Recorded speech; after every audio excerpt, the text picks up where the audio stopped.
Congress is preparing to vote on a bill which could provide health care coverage for more than 3 million veterans dealing with similar medical issues. Joining us now, the author of the bill, Democratic Congressman Mark Takano of California. He's the chairman of the House Veterans Affairs Committee. And Jon Stewart is with us as well. His new show is called The Problem with Jon Stewart. I think this guy, by the way, is going to go far with this. I think The Problem with Jon Stewart. Yeah.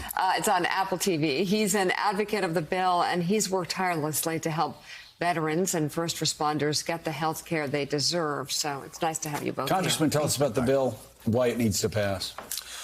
Well, it's a comprehensive approach to dealing with toxic exposures. It mainly deals with exposures of burn pits to our Iraq and Afghanistan veterans. It concedes 3.5 million veterans that they were exposed, and they get access to health care. We have 23 presumptions that we declare in the bill, and we reform the presumption-making process so that it's fairer and that we don't put the burden of proof on our veterans. Right. We give them the benefit of the doubt. They shouldn't be in a place where they're fighting their own government for health care and benefits that Americans would gladly extend to them. So could you explain, a lot of people that are watching this show heard the president talk about burn pits last night and have no idea what they are. Can you explain what they are and why the president believes that his son may have gotten cancer from one of these burn pits? Look, when you are moving hundreds of thousands of military personnel into an area, you stand up basically little towns. 100,000 plus. I've been in Kandahar and just seen the infrastructure of the place. They, in order to deal with the trash, the refuse, old computers, whatever, tires, the military dug up these huge burn pits, by the way, that would never be allowed in any town in the United States of America. Poured jet fuel on whatever they put in there and lit them on fire, and our military service members were subjected to this 24/7. And how long has that been going on? Did it just start with the Iraq and Afghanistan war? Is it something that's done in Vietnam? Is this ongoing? It's been an ongoing issue. Yeah. We don't apply OSHA regulations to the military. The military is exempt from those rules. It's true. Yeah. It's surprising. And they have sovereign immunity if the contractors are running those burn pits and they're doing it in a way that's dangerous. You can't. It's not like you can sue them. Yeah. And I was talking to John, before the segment this morning. Look, we know that when you burn plastic, you burn diesel, and you're subjected to that exposure, it's going to cause cancer. Yeah. There are going to be health effects. But here's the thing. The military never kept good records on what they put in these pits. And that's being used as the reason for why we can't scientifically link the exposure to the veterans and their illnesses. Yeah, Willie's in New York and has a question for you, John. Hey, John, good to see you. Appreciate your work on this and so much other great work that you've done for veterans. I think our mutual friend Paul Rykoff at IAVA deserves a lot of respect for bringing this to people's attention many, many years ago. And so to hear it during the State of the Union last night was extraordinary and welcome. My dad was in Vietnam. He suffered adverse effects from breathing in Agent Orange. He's still dealing with it today. So to your point, it has been going on for a long time. What is the response on Capitol Hill? You famously had to fight and shake your fist at a bunch of Congress people to get them to pay attention to the heroes who cleaned up after 9/11. Are things different in terms of responding to this issue for you? I think it's getting there. Ground zero after 9/11 is sort of, in some ways, the original burn pit. I mean, basically, Ground zero was a burn pit. It was all those materials, cement, asbestos, plastic, the kinds of things that were in the burn pits that they used in Iraq and Afghanistan as well. Jet fuel was on top of those. Those fumes, because FDNY was so meticulous in sort of their longitudinal health studies for their members before 9/11, we were able to draw conclusions on their illnesses after 9/11.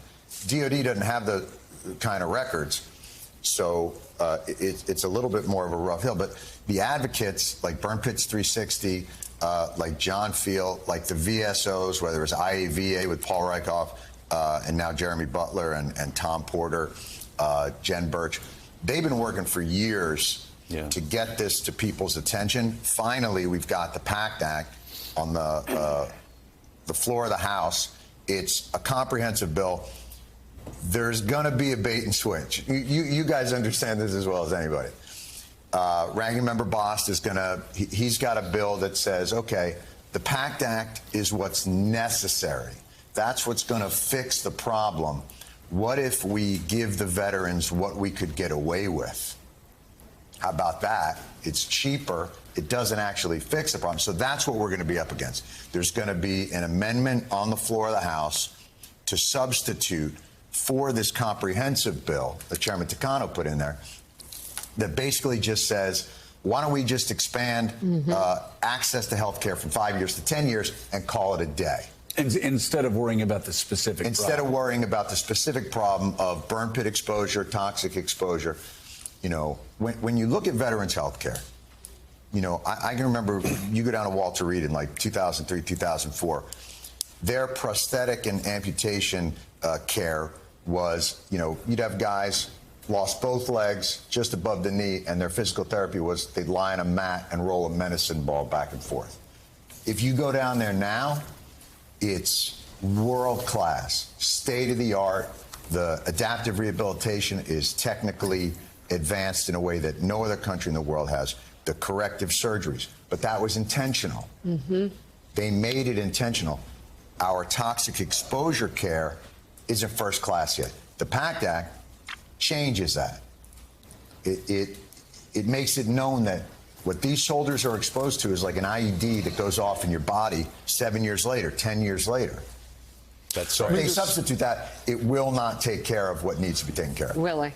Yeah, and Mike, in case people are wondering if this is some obscure, arcane issue, according to IAVA, 86% of post 9/11 veterans reported exposure to burn pits and other toxins. Almost everybody who served over there, Iraq, Afghanistan, is impacted in some way by this. Yeah, absolutely. You couldn't escape stuff like that in whatever theater, whether it was Afghanistan or Iraq.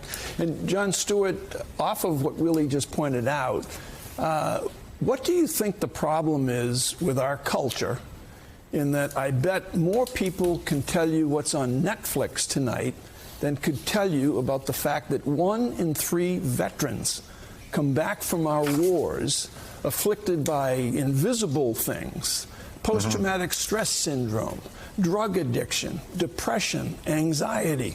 What does it say about us as a nation, the gift of a grateful nation, that we apparently are not gratifying enough or not pleasing enough, you know, to recognize the issues that face veterans? I mean, I hate to say this, in some ways it's by design. I mean, you saw in the Vietnam era when there was a draft and people's sons and daughters were involved in this, it created a nationwide protest movement and unrest, and an all-volunteer army is easier to put off. The burden of our wars, the onus of the war on terror, has been borne by less than 1% of the country. And the rest of us, I mean, famously, what did George Bush say? Like, consume. Look, you go ahead, everybody go shop. We got this. Well, he didn't have it. It was the families, and not just the soldiers, but their families, the caregivers. Danielle Robinson, who was there last night, who is the wife of Sergeant First Class Heath Robinson, who died of lung cancer caused by toxic exposure. I mean, the Balad and some of these burn pits are 10 acres wide. They're burning 24 hours a day, 7 days a week. You know, their families and the caregivers, our military families, bear the entire burden of our wars. And when you look at congressional appropriations, man, we always have money for war. And we support the troops until the troops need support, but we never have money to pay for the consequences of those. So there's a kind of a bidding going on between the parties about who can support Ukraine more. The president said $6.5 billion. Right. Republicans are saying that's not enough. You're a weak president. Let's do $10 billion. Yeah. I want that same sort of one-upmanship to return to taking care of America's veterans. There's unfinished business with Iraq and Afghanistan. This generation of veterans burn pits are to this generation what Agent Orange was to our Vietnam era veterans. And I'm going to tell you something. When I became chairman in 2019, I had the honor of pushing through the Congress the Blue Water Vietnam Veterans Act, which extended Agent Orange presumptions to our naval service members. That was 40 years late. Right. A lot of these guys died before they could see the benefits of this particular bill. Right. The danger of bait and switch, the danger of addressing 16,000 veterans versus the 3.5 million who might have been exposed, is that we're going to repeat the terrible history of Agent Orange and the Vietnam veteran. Yeah, and you're so right, and John, you're so right. Everybody salutes the troops when they leave. Sure. They like putting the yellow bumper sticker on the back of their van saying support. Hey, man, the troops. 10% off pancakes at the IHOP. And by the way, we're good. This has been happening forever. And Forever. they come back, and suddenly the veterans are forgotten. So, and this is the true cost of war. Right. That back end, and it's not just burn pits, by the way. You got Camp Lejeune. The soldiers down there were drinking benzene in the groundwater. This is about recognizing that toxic exposure is part of the cost of war, and they've got to have first-class. So thank you, guys. Hey, thanks so much for watching our YouTube channel. You can follow up on today's top stories and breaking news, or catch up on your favorite MSNBC shows all in one place. Download the NBC News app today.